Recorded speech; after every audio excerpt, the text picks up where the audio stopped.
आपण ऐकत आहात जगद्गुरु तत्वदर्शी संत रामपालजी महाराज यांच्याद्वारे लिखित पुस्तक कबीर परमेश्वर संपूर्ण.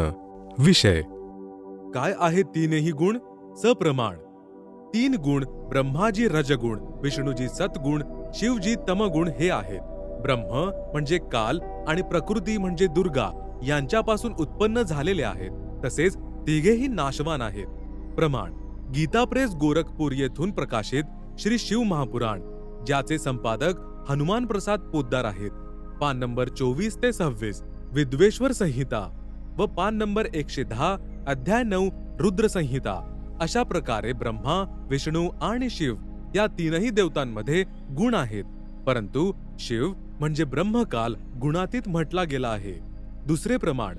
गीता प्रेस गोरखपूर येथून प्रकाशित श्रीमद देवी भागवत पुराण, ज्याचे संपादक आहेत श्री हनुमान प्रसाद पोद्दार, चिमनलाल गोस्वामी. तिसरा स्कंद अध्याय 5 पान नंबर 123. भगवान विष्णू हे दुर्गेची स्तुती करताना म्हणतात की मी म्हणजे विष्णू, ब्रह्मा तसेच शंकर तुमच्याच कृपेने विद्यमान आहोत. आमचा आविर्भाव म्हणजे जन्म तसेच तिरोभाव म्हणजे मृत्यू होतो. आम्ही नित्य म्हणजे अविनाशी नाही आहोत. तूच नित्य आहेस, जगज्जननी आहेस, प्रकृती आणि सनातनी देवी आहेस. भगवान शंकर म्हणाले, जर भगवान ब्रह्मा तसेच भगवान विष्णू तुझ्यापासून उत्पन्न झाले आहेत, तर त्यांच्यानंतर उत्पन्न झालेला मी तमोगुणी लीला करणारा शंकर काय तुझा पुत्र नाही का? अर्थात मलाही उत्पन्न करणारी तूच आहेस. या संसाराच्या सृष्टी, स्थिती, संहारामध्ये तुझेच गुण सदा सर्वदा आहेत. याच तिन्ही गुणांपासून उत्पन्न आम्ही ब्रह्मा, विष्णू व शंकर नियमानुसार कार्यात तत्पर असतो. उपरोक्त हे विवरण केवळ हिंदीमध्ये अनुवादित श्रीदेवी महापुराण मधून आहे, ज्यामध्ये काही तथ्ये लपवलेली आहेत. त्यासाठी हेच प्रमाण पहा.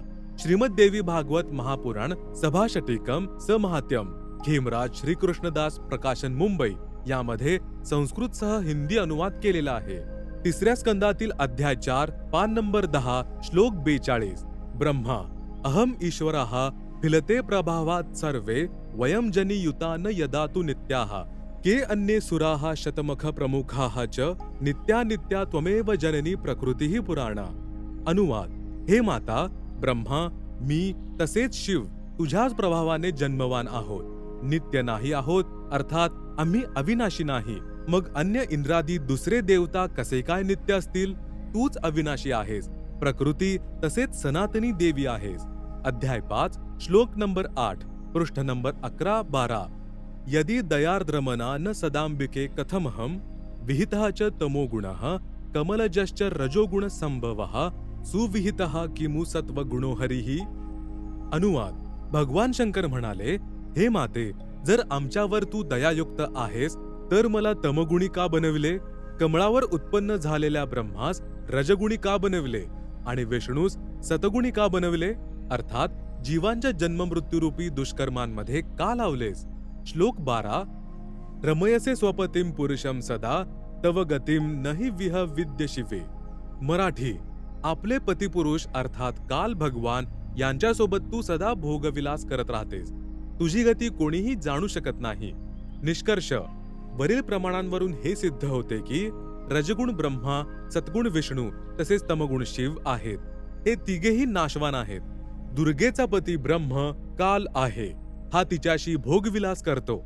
तसेच हे देखील सिद्ध झाले की दुर्गा आणि ब्रह्म काल सुद्धा साकार आहेत.